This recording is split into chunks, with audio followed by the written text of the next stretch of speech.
Seigneur Père, nous voulons encore te dire merci. Merci infiniment, Seigneur Dieu, pour tous ces moments que tu nous as donnés de passer dans ta présence, Seigneur Père, depuis le début de la nuit, Seigneur. Merci parce que tu nous as renouvelé nos forces, Seigneur Père. C'est grâce à toi que nous tenons jusqu'à présent. Éternel, nous avons élevé des cantiques vers toi, les requêtes de prière, Seigneur Dieu, des actions de grâce.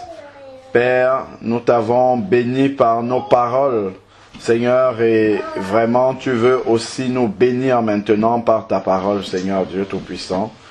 Père, donne à cette parole de trouver des cœurs ouverts, Seigneur Père, une terre bien préparée, et que cette parole-là puisse vraiment, Seigneur Dieu, trouver, Seigneur Dieu, un écho dans notre cœur et qu'elle puisse, Seigneur, vraiment prendre vie en nous. Parce que tu as dit que tes paroles sont esprit et vie, Seigneur Père. Que nous puissions vivre véritablement cette parole-là. Parce que c'est cela même, Seigneur Dieu, que tu attends. Que notre vie porte beaucoup de fruits, Seigneur. Des fruits pour la vie éternelle, Seigneur Dieu Tout-Puissant. Que ton nom soit béni. Seigneur, bénis encore ta parole maintenant, au nom de Jésus-Christ. Amen. Amen. Alors, le sujet que j'ai à cœur qu'on partage, c'est intitulé « Le cœur pour servir Dieu ». Et en fait, cette méditation-là est partie d'un constat que j'ai fait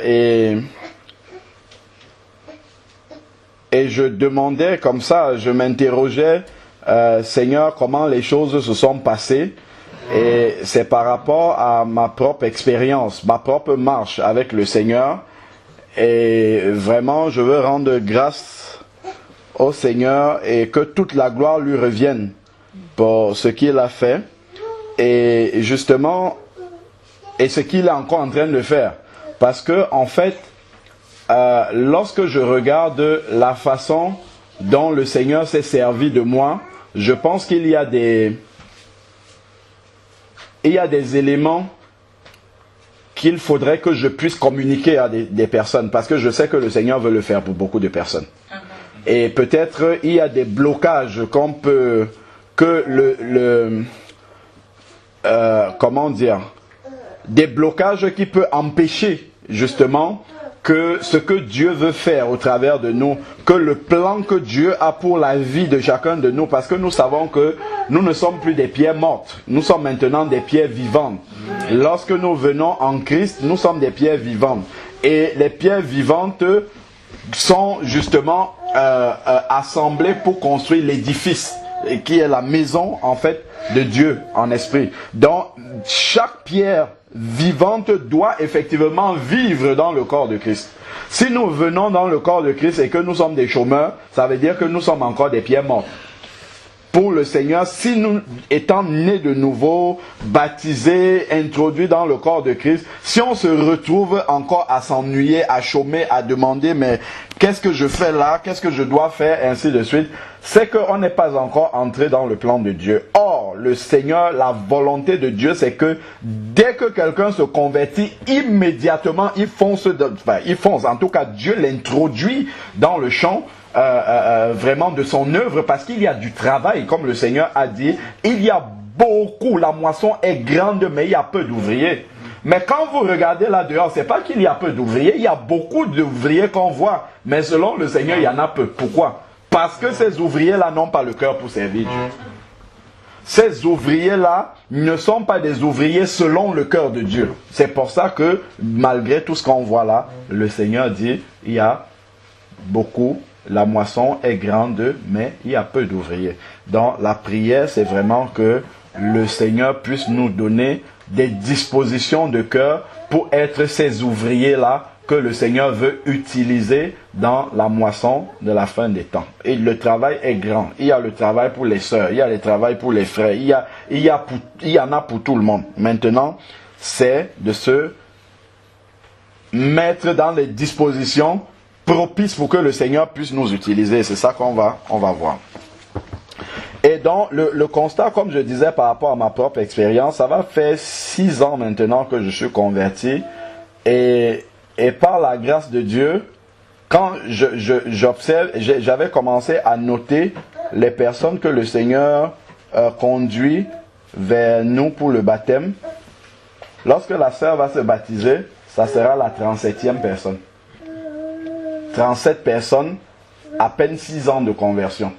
Et c'est pas au début que c'est à partir de la 3e année de conversion, donc ça fait à peine 3 ans seulement qu'on a baptisé. La première personne qu'on a baptisée, c'était en 2011. Là, nous sommes en 2014, ça fait 36 personnes maintenant. Donc, toute la gloire revient au Seigneur. Loin de moi, vraiment, parce que je sais vraiment que ce n'est que le Seigneur qui peut faire ça. Mais le Seigneur a besoin de trouver une terre préparée pour déposer justement sa grâce, pour déposer les dons utiles pour le corps. C'est la terre qui manque au Seigneur. Le Seigneur, moi je suis convaincu, n'a pas de chouchou du tout. Le Seigneur veut utiliser tous ses enfants. Quand on ouvre la Bible, on voit que le Seigneur a utilisé Paul, il a utilisé Pierre, il a utilisé Silas, Barnabas, le bon samaritain, même Marie de Magdala, tous, chacun a été utilisé d'une façon ou d'une autre. On voit vraiment que le don de Dieu ne repose pas dans une seule personne. Comme 1 Corinthiens 12 dit, le Saint-Esprit distribue les dons à chacun pour l'utilité du corps. Mais maintenant, lorsque le Saint-Esprit vient communiquer ces dons-là, si notre terre n'est pas bien préparée pour fructifier, pour mettre vraiment en valeur ces dons-là pour le Seigneur, mais ces dons-là vont mourir en nous. Ces dons-là ne vont pas produire le fruit que le Seigneur aurait attendu. Et c'est là où est le problème. Le problème n'est pas que, bon voilà, Dieu, tu ne m'utilises pas. Non, Dieu veut utiliser vraiment tout le monde, mais le problème, c'est d'être cette terre-là bien défrichée, bien préparée, propice justement à être utilisée par Dieu. Et Dieu n'a pas changé aujourd'hui. Dieu est toujours le même hier, aujourd'hui et éternellement. Et quand on regarde ça, la façon, je citais le nombre de baptêmes, ça peut paraître extraordinaire, mais en fait, c'est pas extraordinaire pour Dieu, c'est ordinaire. Normalement, c'est comme ça que Dieu veut utiliser tous ses enfants. Tout le monde ne va pas peut-être avoir la grâce de baptiser beaucoup de personnes, mais Dieu veut utiliser de façon équivalente chacun dans son corps. Quelqu'un peut être, je sais pas moi, il peut avoir une autre tâche pour toi où tu fais beaucoup de travail pour le Seigneur en peu de temps, parce que justement, tu as laissé le libre accès vraiment au Seigneur dans ta vie pour que le Seigneur aille le plus loin. En fait, c'est nous qui limitons le Seigneur.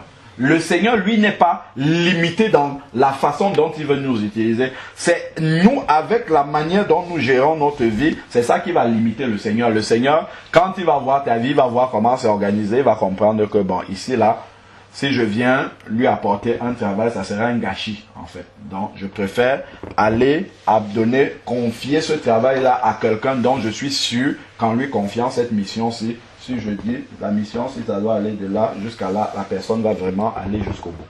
Il ne va pas abandonner en chemin. Et c'est ça que Dieu recherche. Il cherche justement une terre fertile.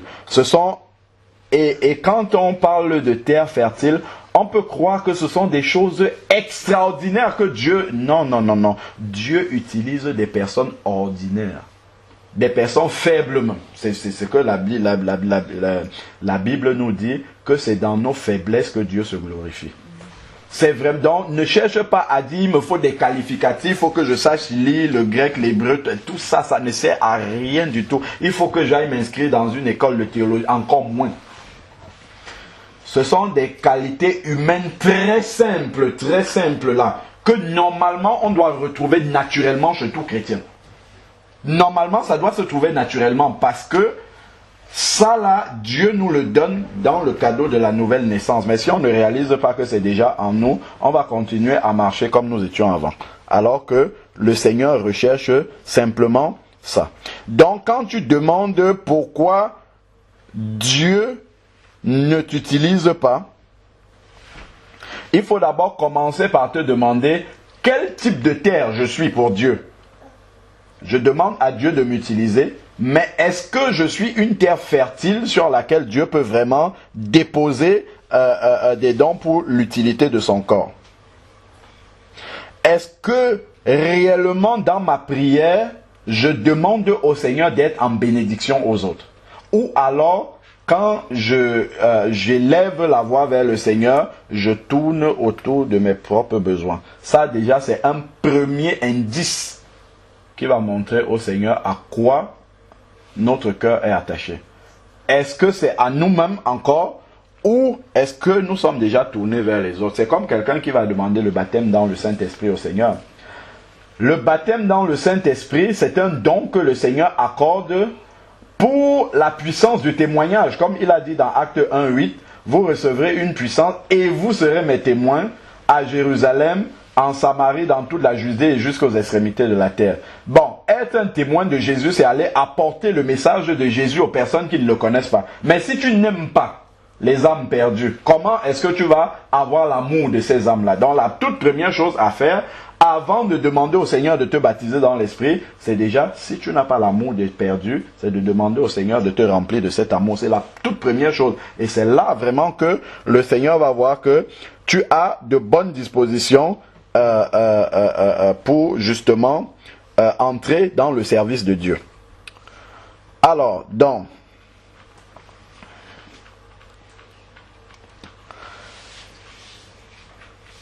on se pose souvent la question, à quoi est-ce que Dieu m'appelle? Normalement, c'est une question naturelle. Quelqu'un qui naît de nouveau doit nécessairement se poser cette question-là. Parce que Dieu ne prend pas un païen, il le sauve et puis il le laisse, il dit, bon, attends le jour de l'enlèvement, je reviendrai te voir. Non. Normalement, un païen doit se poser, un païen nouvellement converti, un ancien païen, autant pour moi, nouvellement converti, doit naturellement se poser la question, Seigneur, pourquoi tu m'appelles? Tu m'as appelé maintenant, c'est pour je suis sauvé, d'accord, ok, mais en quoi est-ce que je vais t'être utile? Lorsque nous avons l'habitude de lire Apocalypse 5, Apocalypse 5, versets 9 et 10.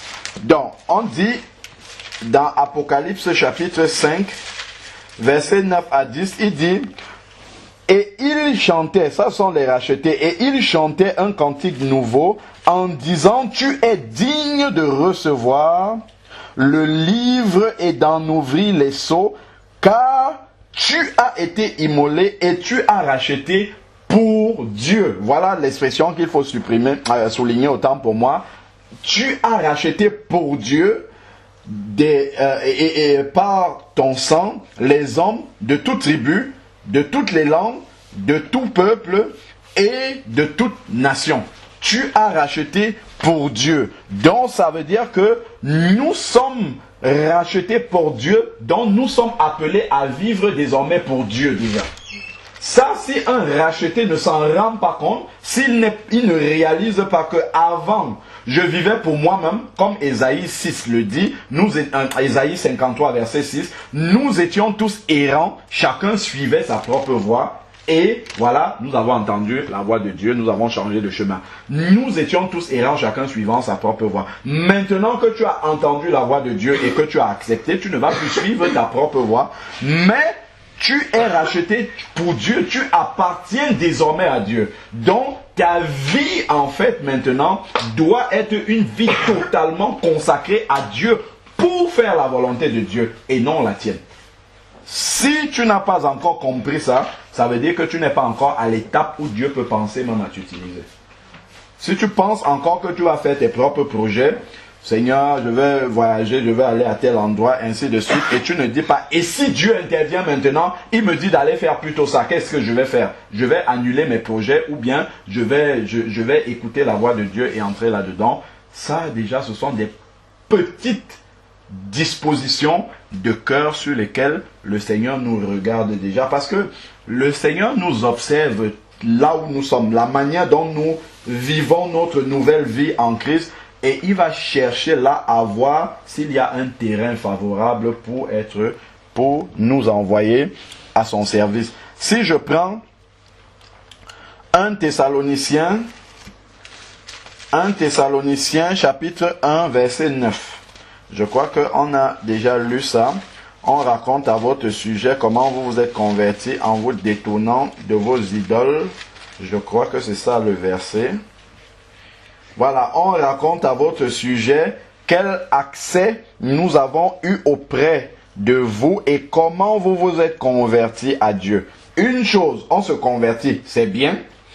En vous détournant de vos idoles, oui, la repentance. Mais pourquoi? Dans quel but? Dans le but de servir le Dieu vivant et vrai. Donc ça serait vraiment une aberration que quelqu'un dise « Je suis converti, j'ai accepté Jésus comme Seigneur et Sauveur dans ma vie. Est-ce que tu sers Dieu? » Non. Qu'est-ce que tu fais dans ta vie pour que justement le royaume de Dieu avance? Rien. Là, il y a un problème. Ça veut dire que tu n'es pas né de nouveau pour servir Dieu. Tu es né de nouveau, mais tu continues à te servir toi-même ou à servir les hommes.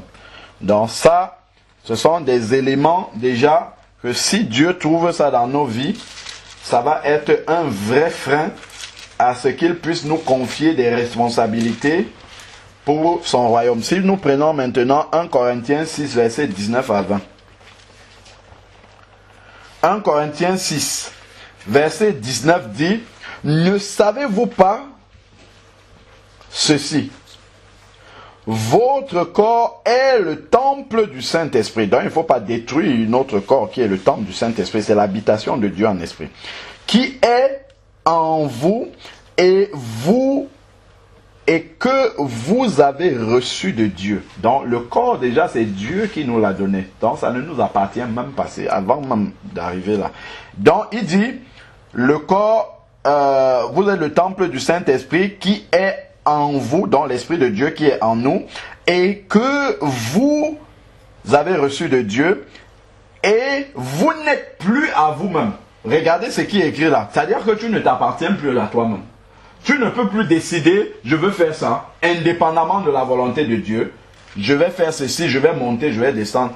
Si tu penses à quelque chose, la toute première réaction qui doit venir, c'est ce que je veux entreprendre là. Qu'est-ce que Dieu pense de ça? Qu'est-ce que sa parole dit par rapport à ça? Est-ce que Dieu est d'accord? Est-ce que c'est dans le plan de Dieu? Et ainsi de suite. Donc ça déjà, ce sont des automatismes en fait qui doivent se mettre en place pour justement devenir cette terre favorable là que le Seigneur peut envisager d'utiliser. Ensuite, verset 20, il dit, « Car vous avez été rachetés à un grand prix glorifié. » Voilà, donc on a été vraiment rachetés parce qu'avant on avait un autre maître et maintenant c'est le Seigneur qui est notre maître. Donc c'est lui que nous devons servir. Glorifiez donc Dieu dans votre corps et dans votre esprit qui appartiennent à Dieu. Donc il ne fait que répéter que nous ne nous appartenons plus nous-mêmes, nous appartenons désormais à Dieu. Donc au lieu d'être comme nous étions avant,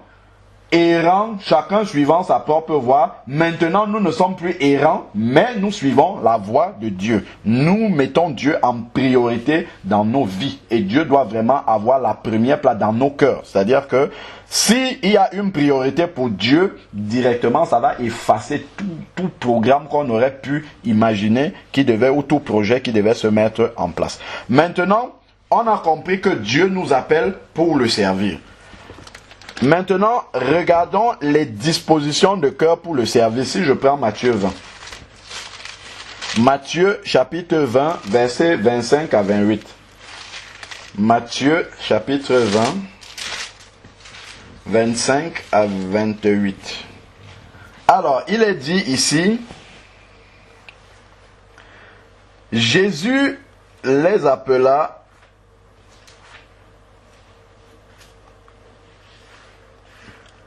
vous savez, donc Jésus les appela et dit, vous savez que les chefs des nations les tyrannisent et que les grands abusent de leur pouvoir sur elles.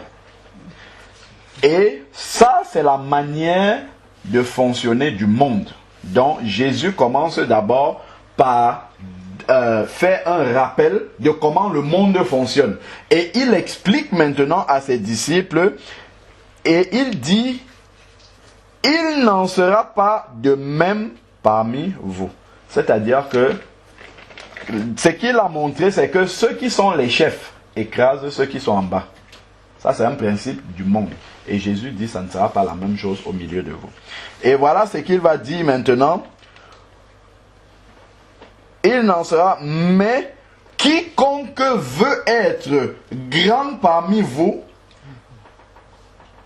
sera, mais quiconque veut être grand parmi vous sera votre serviteur. Donc, voilà déjà ce que Dieu conçoit et appelle la grandeur d'un enfant de Dieu. C'est celui qui est au service des autres.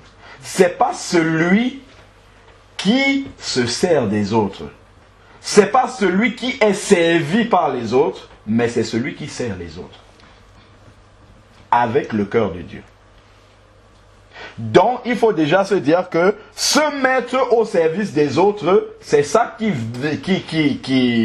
c'est dans cela que Dieu nous appelle grands, selon lui. Mais les gens du monde, quand vous vous mettez au service, quand vous vous mettez plus bas que les gens dans ce monde-ci, on vous prend pour un petit. Vous avez vu, oui, parce qu'effectivement, ça correspond à petit, selon ce monde, mais selon Dieu, c'est grand. Lorsqu'on regarde dans Jean 13, on voit le symbole que Jésus a montré à ses disciples en descendant laver les pieds de ses disciples. Ça, c'est extraordinaire. Pierre ne voulait pas, mais Jésus dit laisse faire. C'est-à-dire que c'est le maître qui vient pour laver les pieds de ses disciples. Et comme on a vu aussi dans Acte 6, c'était les apôtres qui servaient aux tables à ce moment-là. Des tâches humbles, ils étaient au service. Donc, vraiment, ce qui ne nous met pas en avant, mais être dans l'humilité au service des autres, c'est ça, c'est dans ça justement que Dieu prend plaisir, et lui, c'est ça qui signifie la grandeur. Donc si on veut vraiment de façon humble être au service des autres, ça Dieu l'apprécie. Alors si nous lisons maintenant le verset 27, et quiconque, dans Matthieu 20, verset 27, et quiconque veut être le premier parmi vous, donc dans le royaume des cieux, celui qui veut être le premier, qu'est-ce qui se passe? Quiconque veut être le premier parmi vous sera votre esclave. C'est-à-dire qu'il va vous servir, vous voyez comme un esclave sert un maître. Il se met totalement à la disposition de l'autre. C'est ça l'esprit de service que le Seigneur veut pour pouvoir utiliser quelqu'un vraiment comme il le faut. C'est pas parce que, je sais pas moi, tu vas peut-être donner ton temps au bien-aimé et tout ça, et tu sais que en fait, tu vas le prendre pour une faveur. Tu n'es pas en train de leur faire une faveur, tu es en train de servir Dieu. Donc tu vas vraiment avoir conscience que ce que je suis en train de faire à mon bien-aimé là, le temps par exemple que je suis en train de lui accorder, c'est un temps que j'accorde au Seigneur. Je suis au service du Seigneur. C'est pas parce que je suis en train de servir un humain que je dois me dire, oh ben ce n'est que lui, bon, je lui fais une promesse, je ne tiens pas, bon, il m'embête et tout ça. Non, non, non, non, non, non. C'est dans les petits détails comme ça que le Seigneur commence à voir.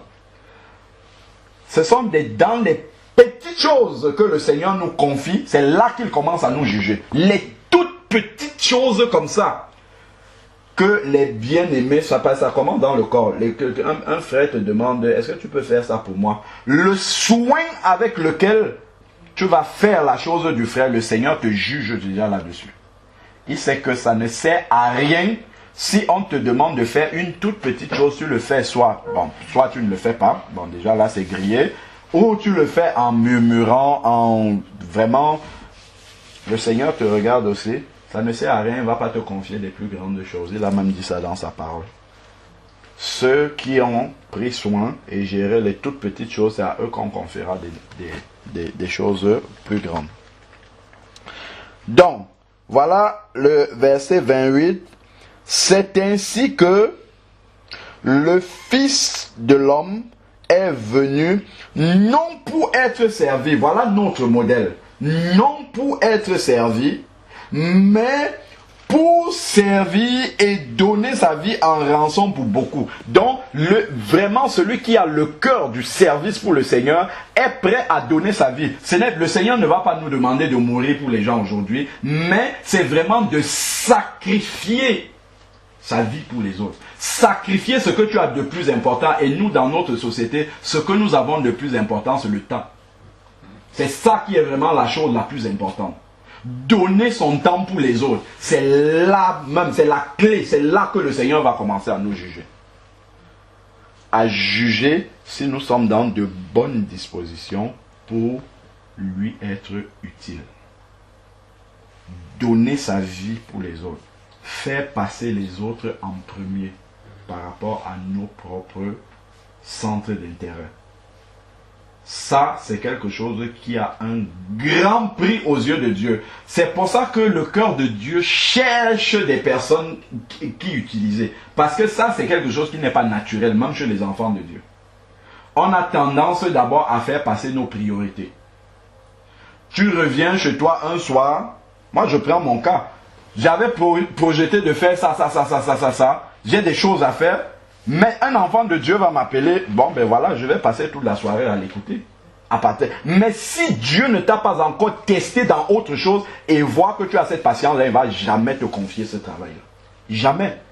Parce que ça sera un travail perdu. Quand les gens vont t'appeler, oh, moi je n'ai pas le temps, je fais autre chose. Non. Non. Le Seigneur doit d'abord voir dans ta manière d'être, dans les petites choses, avant d'amener ces responsabilités-là qui sont plus importantes. La responsabilité des âmes. Et après, le service est grand. Hein. Il y a plein d'autres services auxquels le Seigneur peut que le Seigneur peut nous confier. Mais avant qu'il ne te confie un petit travail comme ça qui concerne le royaume, avant ça, il va d'abord bien te tester dans les toutes petites choses.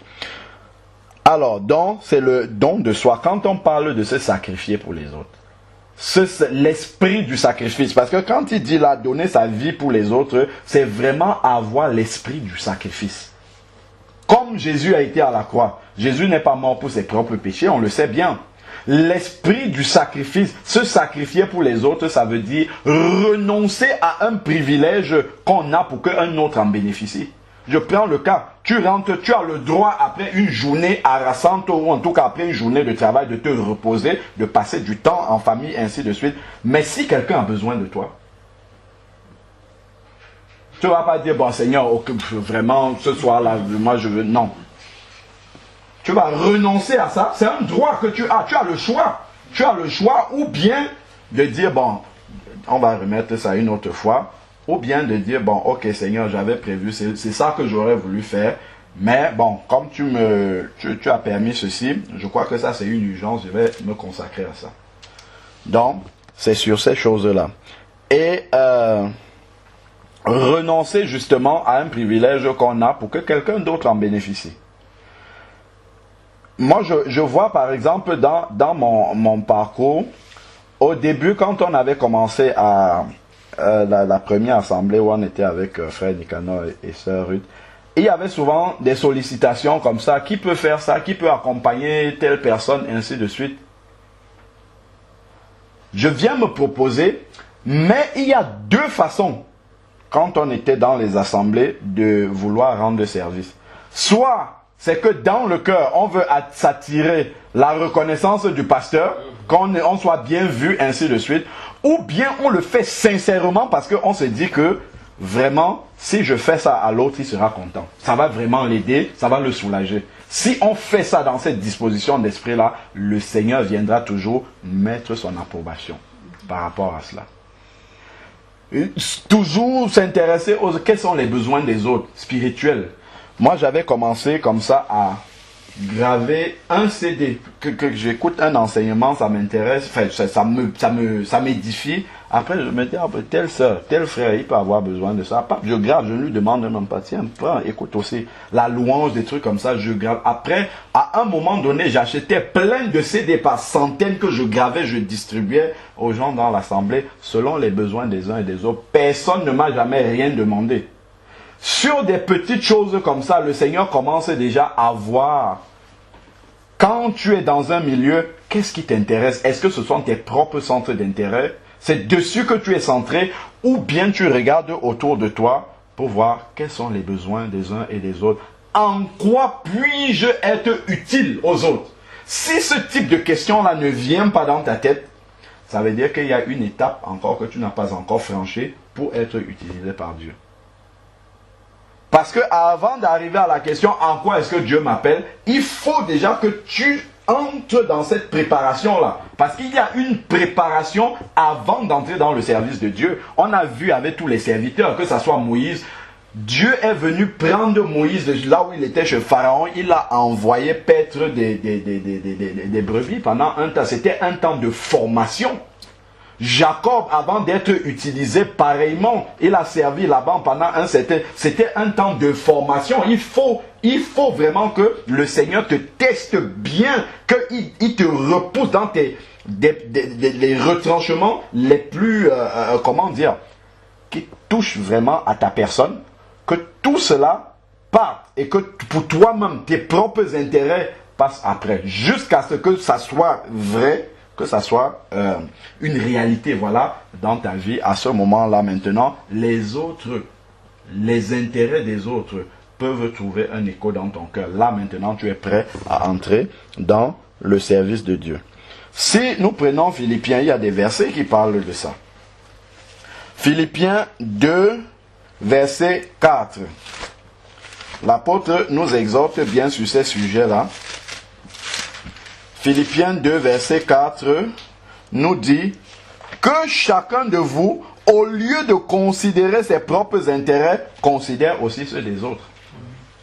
Au lieu de considérer ses propres intérêts, considère aussi ceux des autres. C'est là qu'il y a toutes les clés, véritablement. Si on prend Matthieu 7, verset 12, Matthieu 7, verset 12, où il va dire, Matthieu chapitre 7, verset 12, nous dit,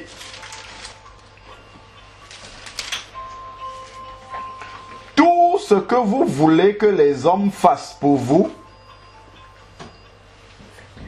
aussi faites-le de même, car c'est la loi et les prophètes. Quand on demande souvent le deuxième commandement le plus grand, aime ton prochain comme toi-même. Qu'est-ce que ça veut dire? Voici l'explication ici.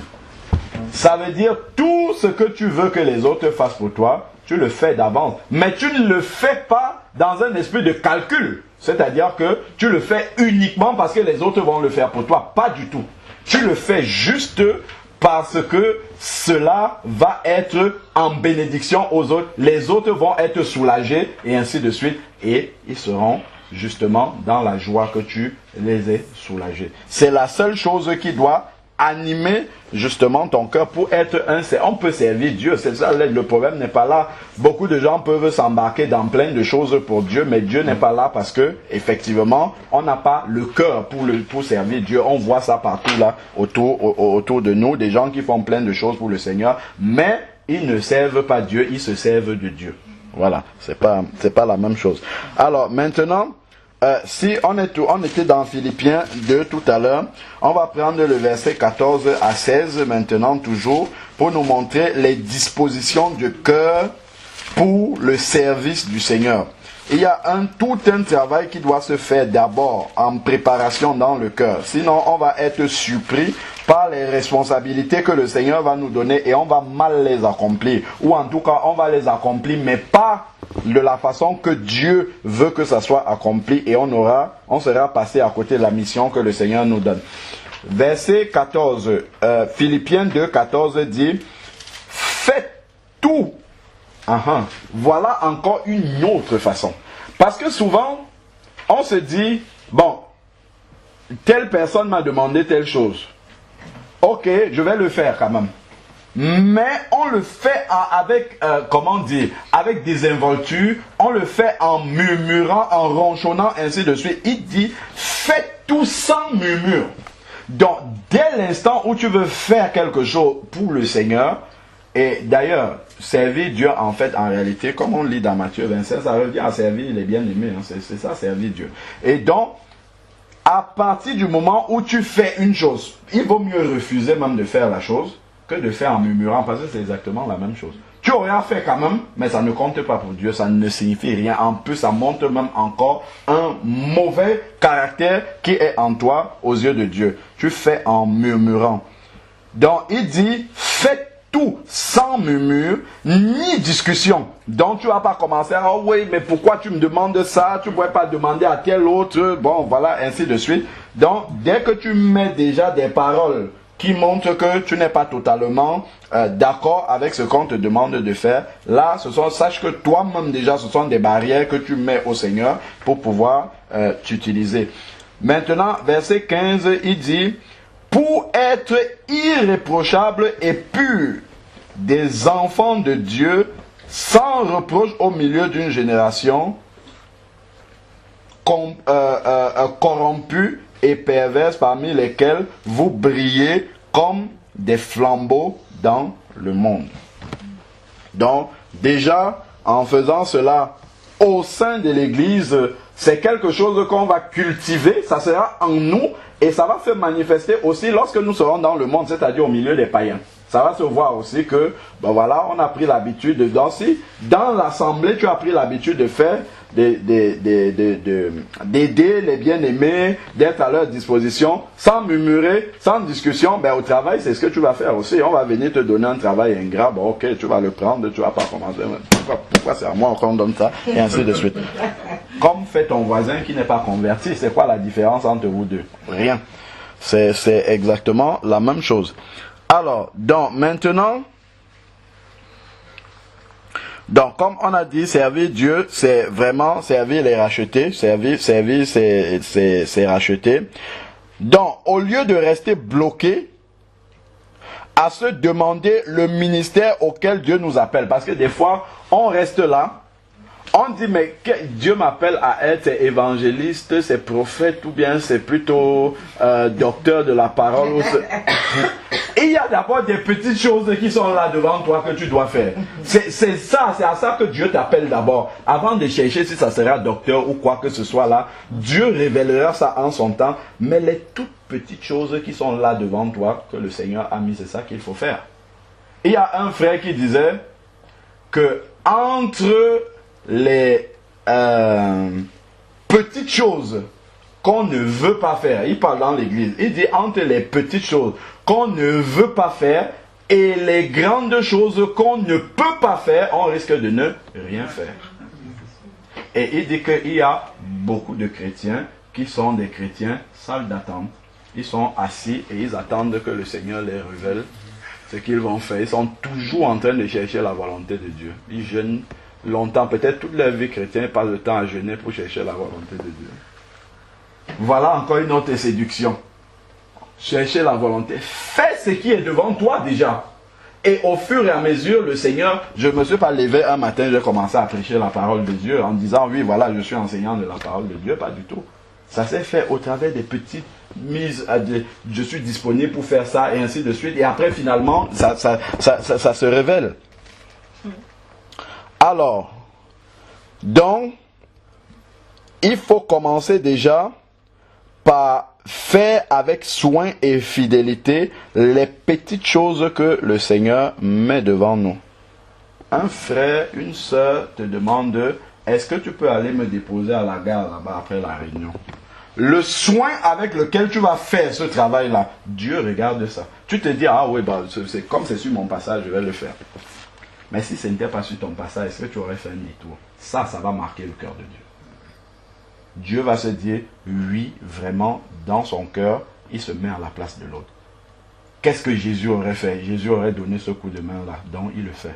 Même si ça ne l'arrange pas forcément, il va faire ce sacrifice-là, il va faire cet effort-là d'entrer dans quelque chose qui ne l'arrange pas forcément, mais puisque l'autre, ça peut être une bénédiction pour l'autre, ben, gloire à Dieu, je vais quand même aller te déposer là-bas, et ainsi de suite, et je le fais de bon cœur. Ah oui, frère, bon, d'accord, ok.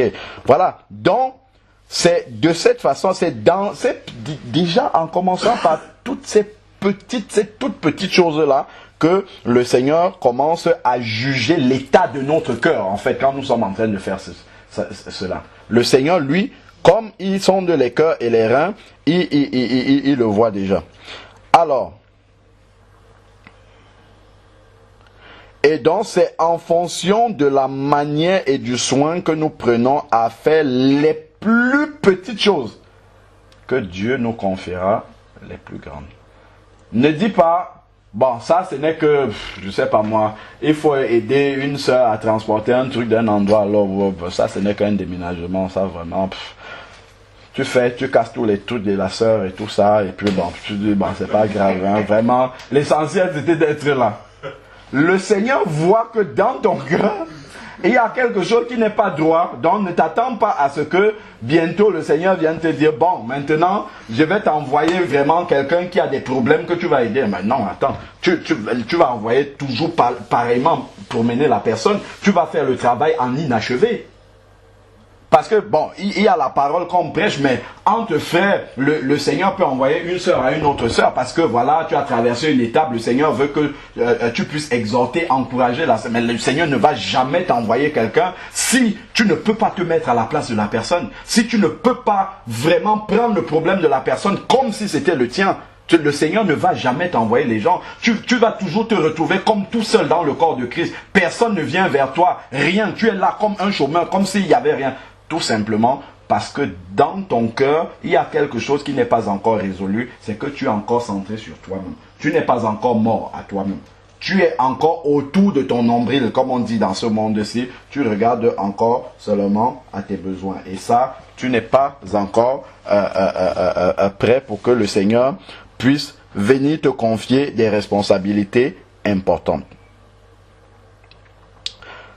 Donc, si on prend Matthieu 25, versets 21 et 23, je crois que c'est là où il parle du jugement des nations. Il y a quelque chose d'intéressant là. Matthieu, chapitre 25, 21 et 23. Alors, verset 21. Voilà. Son maître lui dit bien, bon et fidèle serviteur. Voilà ce qu'on a dit tout à l'heure. Tu as été fidèle en peu de choses. Donc c'est dans les peu de choses que le Seigneur commence à regarder notre fidélité et le soin avec lequel nous faisons ces peu de choses-là, les plus petites choses, les choses qui paraissent insignifiantes, les choses qui ne nous mettent pas en valeur. Les choses qui ne nous font pas avoir, qui ne nous mettent pas en avant, qui semblent être banales comme ça, insignifiantes, ainsi de suite. C'est ça qu'il appelle ici les petites choses. Mais tu as été fidèle là-dessus. Il dit, alors verset 21, bien, bon et fidèle serviteur, tu as été fidèle en peu de choses, je t'établirai sur beaucoup, entre dans la joie de ton maître. Et ça, le Seigneur commence déjà à l'appliquer. Ça viendra aussi à la fin. Mais déjà, pour nous confier les responsabilités dans le corps de Christ, le Seigneur regarde déjà ça avant de pouvoir nous confier des responsabilités plus importantes. Si on regarde au verset 23, c'est pareil, il va aussi employer la même expression, bon et fidèle serviteur, entre dans la joie de ton maître. La question que Dieu se pose avant de pouvoir te confier une responsabilité, c'est lui là qui me demande d'être utilisé par moi, est-ce que je peux lui faire confiance? C'est ça la question. Le Seigneur de est-ce que je peux te faire confiance? Si je te donne cette responsabilité-là, est-ce que je suis sûr que la tâche que je te demande d'accomplir jusqu'au bout, est-ce que tu vas le faire? ou à la moindre difficulté, ou au moindre, comment dire, à la moindre épreuve, à la moindre chose qui ne t'arrange pas, tu vas dire, bon, tout compte fait, la personne se débrouillera, ou bien en tout cas le Seigneur trouvera Dieu pourvoira, et puis tu laisses comme ça, et puis tu pars. Non. Si Dieu n'a pas vu vraiment ta consécration à faire les petites choses jusqu'au bout bien, on te demande un tout petit service comme ça, je ne sais pas moi, est-ce que tu peux me faire, je ne vais pas laver une assiette, je ne sais pas vraiment, des choses vraiment banales, est-ce que tu peux me graver un CD? Mais le temps que tu vas prendre, le soin que tu vas prendre, vraiment la concentration que tu vas prendre à le faire, mais le Seigneur se dit, mais voilà quelqu'un, si je lui donne plus grand, il va aussi prendre le même soin, le même temps, la même consécration à le faire. Et il va avoir le souci d'aller jusqu'au bout. Ce n'est pas quelqu'un qui va abandonner en cours de chemin.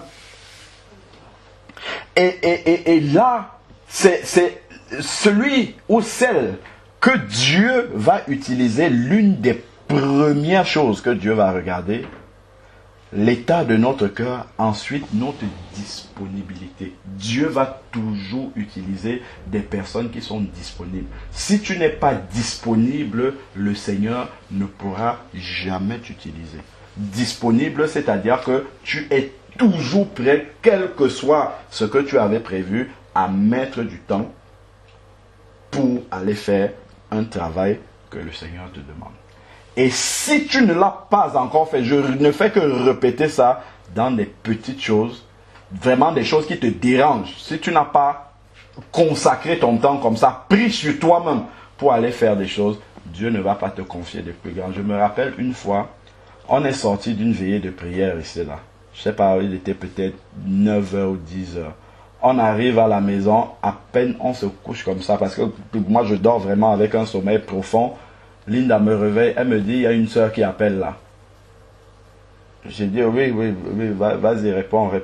Elle dit, il faut que tu viennes maintenant. Waouh, je dis, oula, il faut que tu viennes maintenant. Je dis, qu'est-ce qu'il y a? Elle dit, en fait, il y a une dame à qui elle parle du Seigneur, une ancienne catholique, depuis très longtemps, et la dame n'a jamais voulu accepter Jésus. La femme est atteinte d'un cancer de... Je ne sais pas si c'est du sang, en tout cas elle est atteinte d'un cancer. Et là, elle va être internée à l'hôpital. Elle est en train de souffrir vraiment atrocement chez elle. Et elle a déjà appelé l'ambulance. Mais elle a demandé à la sœur de venir l'aider à préparer ses valises. Et la sœur veut lui annoncer Jésus avant qu'elle ne parte à l'hôpital. Parce qu'on ne sait pas si elle va revenir. Quand elle m'a dit ça, j'étais tellement... Enfin, déjà j'ai entendu ça de loin. Et j'étais vraiment très fatigué. Je lui ai dit, bon, dis à la sœur que j'arrive dans 1 heure de temps. Qu'elle m'attende. Et quand je me suis couché, le Saint-Esprit me dit, qu'est-ce que tu fais sur lui? Lève-toi, tu pars. Et en même temps, quand le Saint-Esprit me parlait comme ça, Linda me dit, la sœur a dit qu'elle s'avance là-bas, que tu la retrouves là-bas. Et ça a travaillé ma conscience immédiatement. Je me suis levé, je suis parti. On est arrivé, la dame elle vomissait, elle était dans un petit studio comme ça, elle vomissait. On a commencé à prier tous les deux là-bas, les vomissements se sont arrêtés, elle a accepté Jésus comme Seigneur et Sauveur. Je crois qu'après toi, ça risque d'être la prochaine personne à être baptisée. Elle a reçu Jésus dans sa vie. Mais j'aurais pu rester chez moi et dire, vraiment, même le Seigneur il comprendra, je l'ai prié toute la nuit, vraiment... Dieu m'a mis, c'est que là où je suis là, je ne peux pas me lever. Mais non, il faut te lever pour partir. Tu dois partir, répondre. Là, maintenant, tu ne dois pas te préoccuper des forces, parce que c'est le Seigneur qui va donner les forces. Après, quand je suis rentré, je ne pense même pas que j'ai dormi cette journée-là. J'ai dû dormir la nuit seulement. Mais il y a eu une âme qui a reçu le Seigneur et qui a reçu vraiment un grand soulagement dans son corps. Et je crois même que quand elle est partie à l'hôpital, on a fait des examens, il y a beaucoup, la maladie avait vraiment régressé de beaucoup. Et ça, c'est sur des petits trucs comme ça, parce que souvent on se dit, oui, être utilisé par Dieu, c'est bien, il y a des choses vraiment souvent que le Seigneur vous demande. Si vous n'êtes pas préparé avant, je vous assure que vous allez renoncer. Vous allez dire, non, ça, c'est trop me demander, je ne peux pas faire ça. C'est pour ça que le Seigneur prend bien le temps de nous préparer avant. Je me rappelle aussi d'une autre fois où on avait fini un dimanche On a fini le culte à la maison. Il devait être 19 h. Voilà. C'est le dimanche où vous êtes partis. On a passé le temps à partager sur le mariage, le divorce et tout ça. Et après, vous êtes partis, mais les bien-aimés avaient encore beaucoup de questions. Donc, je suis resté partager avec eux sur les questions du divorce et tout ça. Et quand on a fini, il y a la sœur Solange Claire qui voulait parler, elle voulait discuter avec moi. On a parlé ensemble pendant près de 2 heures de temps, après avoir discuté avec les autres. Quand on a fini de bien partager ensemble, il devait être peut-être 23h45. Quand on a fini de partager, je suis allé, Linda m'avait laissé à manger dans le micro-ondes, j'ai mis à chauffer tout. Dès que je m'installe comme ça à table pour commencer à manger, il y a David qui m'appelle. Il me dit que son grand frère pour qui on a prié là, les céphalées sont revenus en force, il est en train de vomir dans la maison, il pleure comme un enfant, ma maman pleure à la maison, mais il a dit appelle frère Alain, je ne veux pas appeler le SAMU.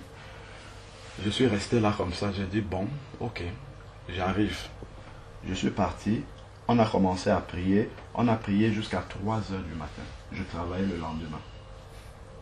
À ce moment-là, qu'est-ce que tu vas dire? Tu vas dire, mais Seigneur, toi-même tu comprends, je travaille le lendemain, on a fait le culte, après j'ai partagé avec les bien-aimés, c'est bon, c'est suffisant. C'est ce que tu vas dire. Et tu auras bonne conscience même en te disant ça. Mais non, si le Seigneur a besoin que tu ailles, ça se trouve, c'est la première fois que ce frère, il était à l'assemblée avec nous quand on était encore de l'autre côté là-bas.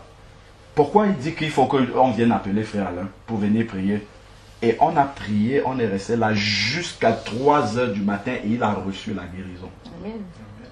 Il avait dit, je ne pars pas à l'hôpital, je veux recevoir, je sais que le Seigneur va me guérir. Je veux vraiment recevoir cette guérison divine là. On est resté, on a prié, on a chanté, on a adoré le Seigneur, tout ça. Jusqu'à 3 h du matin. Quand je suis allé me coucher, j'ai simplement fait une prière. J'ai dit, Seigneur, renouvelle mes forces. Je me suis levé le matin, normalement. La seule fois dans la journée où je me suis souvenu que j'avais dormi à 3 h du matin, c'était à 17 h. J'avais presque fini la journée. Je n'ai même pas ressenti cette fatigue-là. En fait, je prends juste ces petits exemples-là pour nous dire que derrière le ministère qu'on peut voir apparent là, il y a des contraintes fortes que le Seigneur demande.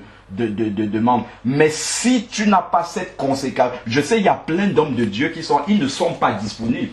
Vous leur envoyez même un mail, même pour répondre à ça. La soeur me parlait de ça. Il n'y a pas de prendre le temps de s'asseoir pour te répondre à un mail. Bon, c'est pas grave, il trouvera bien la solution et tout. Mais voilà pourquoi le Seigneur cherche des ouvriers qui sont prêts vraiment à s'oublier totalement pour que les hommes puissent avancer. C'est ça que le Seigneur recherche aujourd'hui. C'est pour ça qu'il dit qu'il y a peu d'ouvriers. Il y a peu d'ouvriers. Donc il faut déjà laisser le Seigneur nous former comme ça en amont.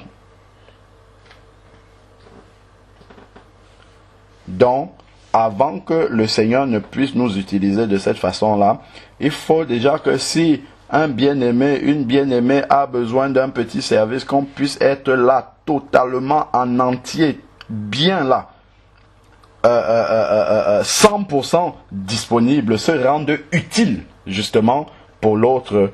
Et vraiment, on va voir comme ça. En fait, ça va couler de source.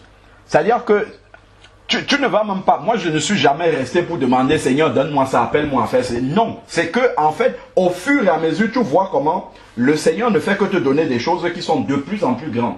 Tu vois comment en fait ça s'élargit entre tes mains.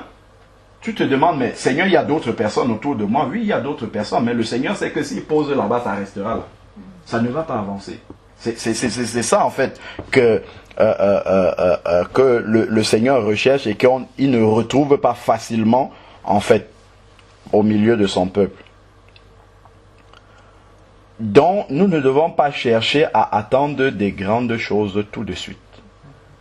Accepter de commencer tout petit et de faire confiance au Seigneur. Vous voyez, quand on voit, par exemple, l'apôtre Paul, quand Paul a eu cette vision-là sur le chemin de Damas et qu'il a été foudroyé, il a dit que veux-tu Seigneur? Quand il a d'abord posé la première question, qui es-tu Seigneur? Il a dit, la voix a répondu, je suis Jésus que tu persécutes. Ensuite, il a demandé au Seigneur, que veux-tu que je fasse? Jésus aurait pu lui dire, bon voilà, je t'appelle, tu seras l'apôtre des nations, je vais t'envoyer à Antioche, après tu... Non. Jésus lui a dit une seule chose. Entre à Damas et on te montrera ce que tu dois faire. Premier obéissant d'abord, tout petit comme ça, entre aveugle en plus. Entre à Damas et on te montrera. C'est la seule chose que Dieu lui a dit. Donc, il aurait pu s'enorgueillir et dire, mais bon, attends, j'ai une vision quand même de Dieu, il peut quand même me dire ce qui va arriver et tout. Non. Fais d'abord le tout petit là. Premier pas, en plus, on lui a tenu la main, on l'a amené, il est resté là-bas. Et après, première étape, deuxième étape, et ainsi de suite. Et au fur et à mesure, le Seigneur a commencé à lui confier des responsabilités plus importantes. Et le Seigneur n'a pas changé, ça va toujours être de cette façon-là. Parce que si le Seigneur te confie même de grandes responsabilités du jour au lendemain, tu peux même perdre la tête parce que tu n'es pas préparé à ça. C'est pour ça qu'il y a un travail de préparation que le Seigneur veut faire au milieu de nous avant d'être le grand évangéliste qui prêche à des stades entiers avec des miracles de guérison et tout ça. Il y a d'abord là où tu dois passer par le creuset là, vraiment des choses simples sur lesquelles le Seigneur va te voir à l'œuvre. Donc, ce sont ces qualités de renoncement à ses propres intérêts pour se consacrer à satisfaire ceux des autres. C'est lorsque le Seigneur voit cela chez nous, le Seigneur va nous confier certaines missions qui peuvent être délicates même. C'est-à-dire que des missions qui sont importantes pour le Seigneur, mais dont il a besoin de personnes de confiance. Si vous montrez cette fidélité au Seigneur au travers des petites choses, le Seigneur vous confiera certaines missions. Tout à l'heure, vous m'avez vu chercher la couverture du livre qui est là, à Repentance. C'est le frère Samuel Adzakorzian du ministère Compassion qui a écrit ce livre-là. Et il y a toute une histoire derrière ce livre-là. En fait, le frère a passé 1 an à écrire ce livre-là, à faire des recherches. Chaque fois qu'il avait un instant, 1 minute, il montait dans son bureau, il écrivait, il a fait des recherches, travaillait, ainsi de suite. C'était en 2011. Au moment où, je crois, le livre doit avoir 96 pages. Quand il arrive à la 93e page, je ne sais pas ce qui s'est passé, l'ordinateur a bugué et il a tout perdu. 1 an de travail en l'air. Donc, au moment où ça s'est passé, nous on était partis au Cameroun, c'est là où on avait fait le séminaire sur le retour de Jésus. On a appris la nouvelle là-bas.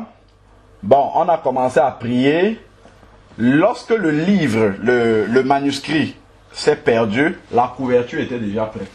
Le marketiste avait déjà sorti la couverture là. Donc, il y avait différentes équipes de prière qui priaient à travers le monde entier, là où ils ont des gens qui les soutiennent, en Suisse, au Canada, au Cameroun, on priait pour ce sujet-là. Lui-même là-bas, là où il était chez lui, sa femme nous a raconté que c'est comme si le deuil était passé par là. Il est resté peut-être 3 jours sans parler. Tellement il était abattu, c'est comme si on l'avait trempé dans de l'eau, comme c'est lui-même qui raconte.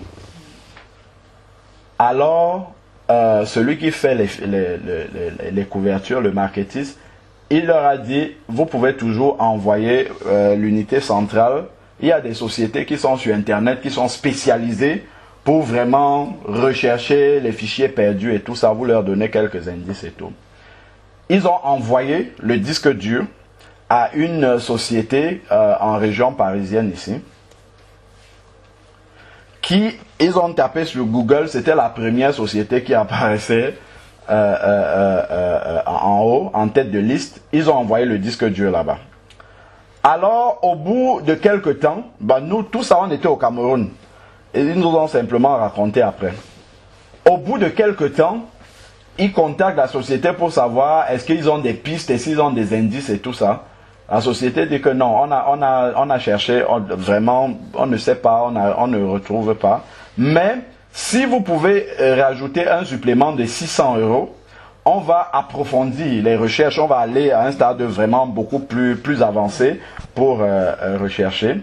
Entre-temps, ils avaient commencé aussi à se renseigner auprès des bien-aimés, tout ça. On leur a dit qu'il y a un ingénieur en Suisse qui est chrétien, qui est vraiment très très doué pour retrouver les fichiers perdus et tout ça. Ils l'ont appelé, ils l'ont contacté, ils lui ont expliqué le problème, il leur a donné quelques petites astuces pour chercher tout ça, et puis il leur a dit, bah, si toutefois le disque dur revient, envoyez-le en Suisse, et puis je vais voir si j'arrive à faire quelque chose. Deuxième étape maintenant, ils vont contacter l'entreprise à qui ils ont envoyé le disque dur. Ils disent, bon ok, non, nous on va pas payer les 600 €, mais renvoyez-nous le disque dur. L'entreprise commence à taper la bouche, comme on dit. Ils appellent, oh, on vous a déjà envoyé le disque dur par UPS. Il reste, le disque dur n'arrive jamais. Ils recontactent, au bout d'un certain temps, on ne décrochait même plus leurs appels. Ils étaient complètement paniqués là-bas. Je suis au travail un vendredi. Mon téléphone sonne, c'était la sœur. Elle me dit, voilà la situation. On n'arrive même plus à ce que nos appels soient décrochés, à avoir quelqu'un de l'entreprise pour nous donner des nouvelles. Donc là, vraiment, nous sommes dans l'impasse. Même récupérer le disque dur pour savoir si on peut même encore faire quelque chose, on n'arrive pas. Est-ce que tu peux partir à cette adresse-ci, ici les Moulineaux, est-ce que tu peux aller au moins voir si l'entreprise existe même? Parce que nous avons seulement la vitrine internet. Finalement, on doute même. On se demande si cette structure-là existe. Est-ce que tu peux aller vérifier? Je suis au travail. Il est 11 h du matin. Je vais voir ma responsable. Je lui dis, j'ai une urgence. J'aimerais prendre une permission et tout. Elle était très gentille. Oui, conciliante. Elle me dit, oui, tu peux partir. Je suis parti. J'arrive là-bas. Déjà, je me rends compte que l'entreprise dont il est question n'est pas domiciliée en France. L'entreprise est en Angleterre. Et la structure, ici les Moulineaux, c'est juste une boîte aux lettres. Donc on envoie le matériel là-bas et eux ils acheminent en Angleterre. Donc on me dit déjà que physiquement le disque dur n'est pas ici, c'est avec l'Angleterre qu'il faut voir.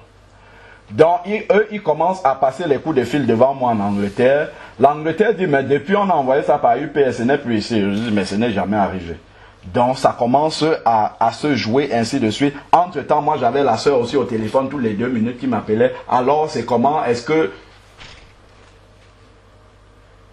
au bout d'un certain moment, j'ai dû leur dire que si le disque dur, si on ne me donne pas une nouvelle précise du disque dur, je ne peux pas partir. Et là, on m'a dit, bon, dans ce cas-là, on vous passe l'Angleterre. Prenez, parlez. On m'a passé un technicien, je commence à bricoler l'anglais et tout ça. Le peu que je connais, il me dit qu'en fait, le disque dur dont je parle là, il n'est au courant de rien du tout. Peut-être son chef peut savoir et son chef est à la pause. Je suis resté, j'ai attendu, j'ai fait rappeler après, le chef est arrivé, j'ai parlé avec lui. Le chef m'a dit, attends, je vais aller regarder à l'entrepôt.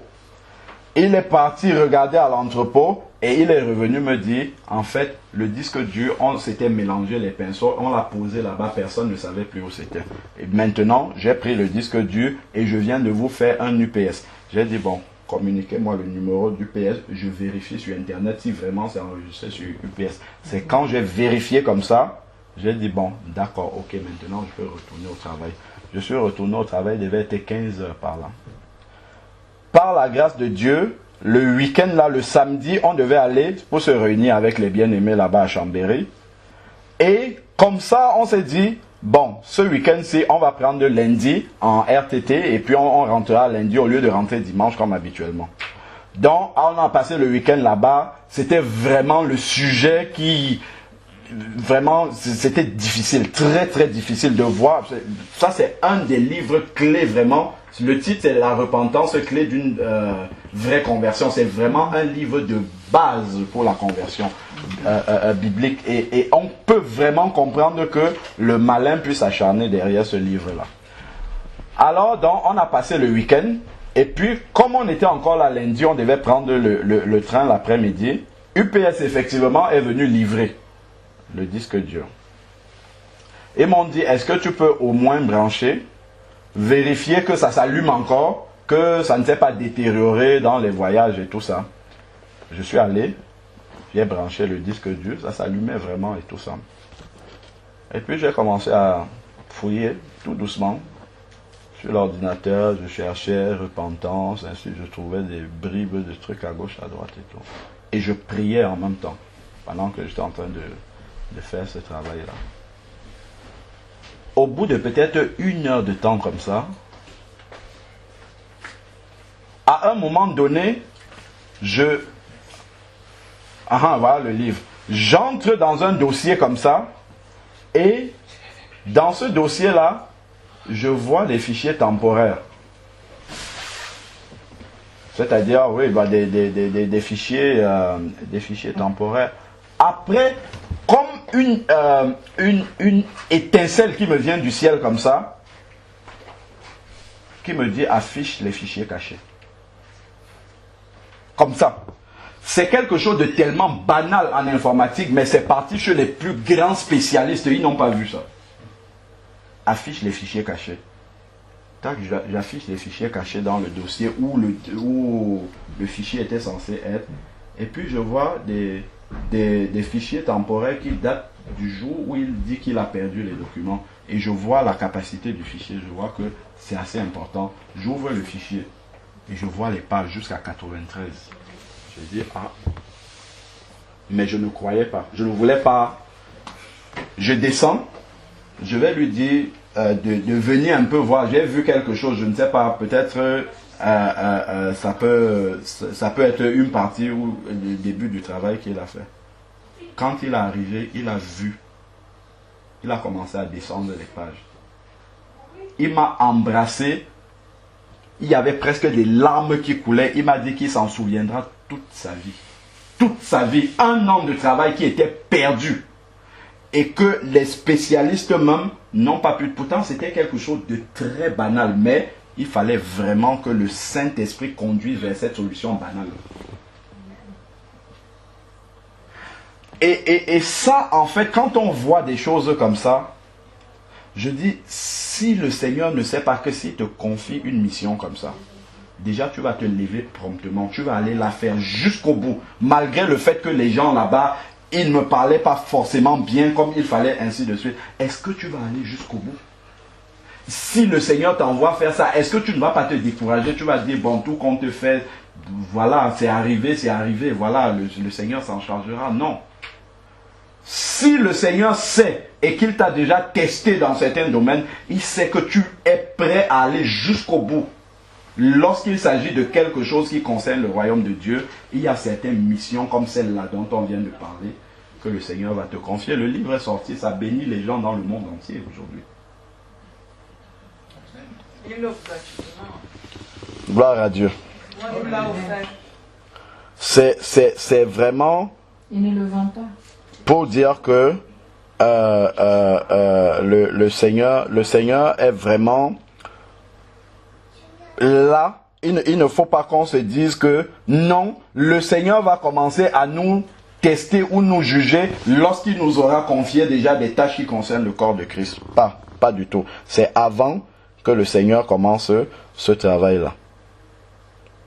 Et ne pensons pas que l'œuvre de Dieu, c'est simplement, je sais pas moi, prêcher la parole, tout ce qui tourne autour de la Bible, les réunions, tout ça. Non, l'œuvre de Dieu, c'est même à côté de ça, le service, tout simplement, assister les saints, se rendre disponible pour les saints. C'est le travail même de Dieu, on le voit dans Matthieu 25. Où Jésus dit à chaque fois, si tu as donné même un verre d'eau à un saint, ça ne sera pas oublié.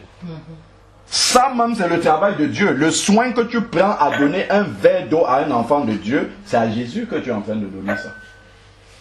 Et ça aussi, c'est le travail du Seigneur.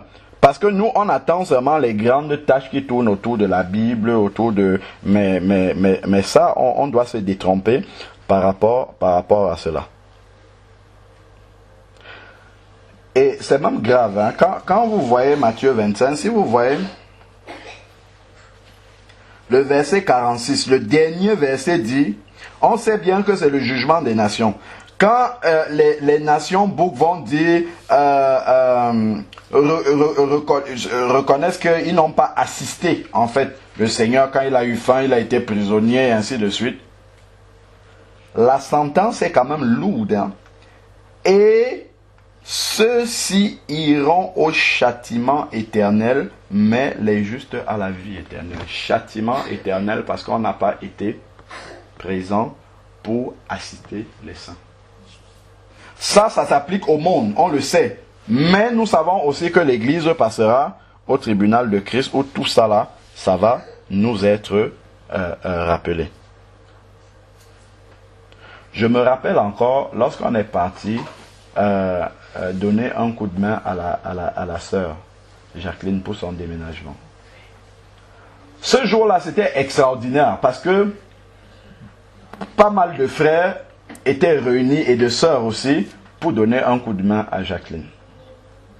Et ce que j'ai trouvé d'extraordinaire, c'est qu'on était en train de travailler et au bout d'un moment, sa sœur de sang qui n'est pas convertie est venue. Et elle a vu que l'Église avait pris les choses en main déjà. On ne lui a pas parlé de Jésus, mais je sais que le Seigneur même va lui prêcher là-dessus. Le Seigneur va lui parler par rapport à ça. Elle a déjà parlé. Ah. Et c'est ça que le Seigneur attend de voir manifester dans l'Église. Si ça c'était quelque chose de naturel dans le corps de Christ, je crois qu'il y a beaucoup de choses qui seraient très avancées dans l'Église. On manifesterait vraiment Christ au monde. Parce que c'est ça que le monde veut voir. Le monde veut voir véritablement Christ manifester. La différence entre lui, l'égoïsme du monde et l'amour qui existe entre les enfants de Dieu. Et Jésus a bien dit, c'est à l'amour que vous avez les uns pour les autres qu'on reconnaîtra que vous êtes véritablement mes disciples. Pour nous, c'était quelque chose de simple, de naturel comme ça. Mais le Seigneur utilise ce que nous sommes en train de faire là pour parler à quelqu'un qui n'est pas converti, qui est sa sœur du sang. Mais si tout le monde avait dit, bon, écoute Jacqueline, tu vas te débrouiller. Moi, j'ai mon enfant à garder. Moi, je dois aller au week-end là-bas. Je dois ainsi de suite. Bon, vraiment, on ne peut pas. La sœur serait venue donner un coup de main et dire, tu dis que tu vas à l'assemblée ou ainsi de suite. Juste des petits mots comme ça pour rappeler véritablement que ce en quoi tu dis que tu crois là, c'est un échec. Et c'est Dieu qui nous parle souvent comme ça au travers des païens. Pour nous montrer nos manquements. Pour nous montrer vraiment des sujets sur lesquels il nous attend et où nous répondons absents. Mais là, c'est pour ça qu'on ne doit pas négliger tout ce qui nous paraît tout petit comme ça. Quelqu'un a un besoin dans le corps de Christ. On doit le prendre vraiment avec beaucoup de soin. Donc, on doit vraiment comprendre que l'évangile, ce ne sont pas que de belles paroles. La Bible a dit ceci, il faut faire ça, nous sommes des saints, aimez-vous les uns les autres, pardonnez-vous, faites ceci. À un moment donné, il faut déposer la Bible de côté et la vivre. Parce que la Bible, c'est esprit et vie, comme Jésus lui-même il a dit. Il a dit, ma parole est esprit et vie. Une fois qu'on a fini de lire la parole, elle est dans notre tête. Nous avons retenu ce que nous avons lu. Elle est dans notre tête. Mais l'Esprit de Dieu fait en sorte que cette parole-là passe de la tête au cœur. Et quand ça passe au cœur, ça devient vie. On commence à vivre ces choses-là. On commence à les mettre en application. On commence à prier pour que le Seigneur nous donne des occasions de mettre cela en application. Et ça, c'est quelque chose de fondamental. Et ce n'est que de cette manière-là que... Parce que quand le Seigneur disait, c'est dans Jean 6, 64, que mes paroles sont esprit et vie. Les paroles de Dieu sont esprit, mais on ne voit pas l'esprit. Les païens, tu vas leur dire, oui, la parole de Dieu est esprit. Ils vont dire, oui, d'accord, ok, on ne comprend pas ce que ça veut dire, on ne voit pas ce que ça veut dire. Mais vie, ça veut dire que l'esprit va transmettre la vie au travers de ces paroles-là. Et ces paroles-là vont passer du stade intellectuel au stade de pratique. Et là, maintenant, les païens peuvent voir. Ils peuvent voir Jésus, comme on dit, on a dit la dernière fois, nous voulons voir Jésus. Ils peuvent voir Jésus vivre au travers de nous et s'imaginer comment Jésus est. Et c'est cela que le Seigneur nous demande.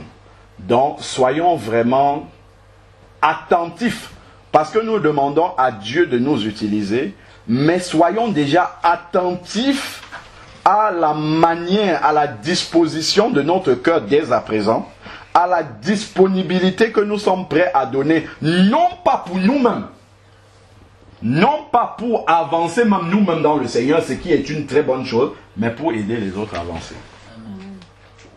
Déjà, la disposition que tu as dans ton cœur de pouvoir être prompt à le faire, ça, c'est quelque chose qui a déjà un très, très, très grand prix aux yeux de Dieu, pour que Dieu commence à te confier des choses simples. Et au fur et à mesure que tu lui montres ta consécration et ta fidélité, il te confiera des choses plus importantes.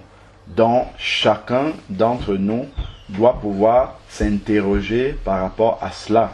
Et pour aller maintenant plus loin, comme on avait parlé bon là je vais plus m'adresser aux frères, de la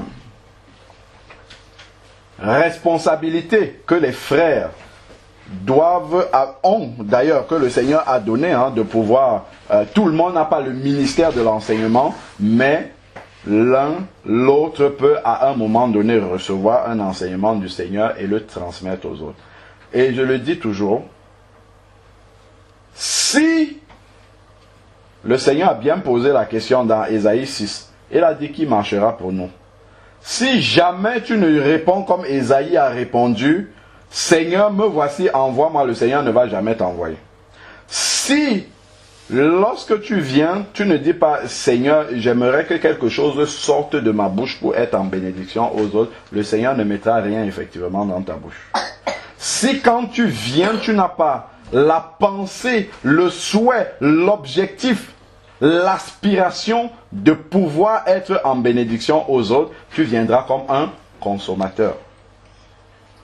Or, nous ne devons pas être des consommateurs, nous devons être des dispensateurs de la grâce de Dieu. C'est-à-dire que nous sommes des réservoirs, comme des passe-plats. La bénédiction de Dieu arrive sur nous et nous la passons, nous la transmettons aux autres. Nous devons avoir ce souci-là, cette aspiration-là d'être des personnes au travers desquelles, des vases d'honneur, au travers desquels la bénédiction de Dieu passe pour arriver aux autres. Mais si nous sommes plutôt des personnes qui, une fois que nous avons reçu la bénédiction des autres, on oublie que ça doit continuer, on oublie que ça peut aller, ça peut déborder, ça doit déborder sur les autres.